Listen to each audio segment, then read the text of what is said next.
अस्सलाम वालेकुम दोस्तों, आऊँ शाहिद खुसरो ऐं हमारे सिरा शाहिद खुसरो ब्लॉग यूट्यूब चैनल।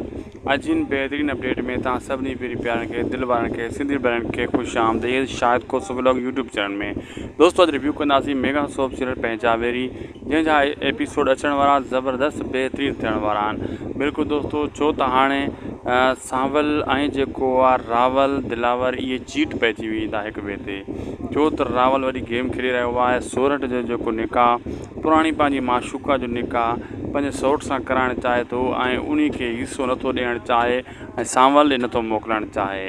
वरी गेम खेॾे थो जंहिंमें हाणे सांवल खे गुस्सो ईंदो। सांवल सोचींदो हीअ त मिल्कियत फॿाइण जे करे रावल ईअं थो करे ऐं मतिलबु मुंहिंजी भेण जी इज़त ख़राबु थो करे। ईअं उन जे सौट जो हक़ु न आहे मुंहिंजी भेण सां मतिलबु निकाह करे, इहो सांवल सोचींदो। ऐं अहिड़े हिसाब सां इन्हनि जे पाण में दुश्मनी शुरू थी वेंदी, हिक ॿिए जा चीट पइजी वेंदा। अचण वारे एपिसोड यानी ज़बरदस्त बहितरीनु थियण वारा आहिनि। इन्हनि में अहिड़ा सीन तव्हांखे ॾिसण वेठा मिलंदा जो छा ॿुधायां दोस्तों। काफ़ी मतिलबु इन्हनि में सीन बहितरीन बि हूंदा ऐं काफ़ी इन्हनि में एक्शन बि, गुस्सो, नफ़रत ऐं होॾां जेको आहे मंसूर खान खे लिटाइण जे लाइ घणा लॻा पिया आहिनि करम खान वारा, जाबर वारा ऐं अकबर खान जी दुश्मनी में घणा हथ रंगण था चाहिनि, जलाइण था चाहिनि रावल ऐं अकबर खान जी दुश्मनी में।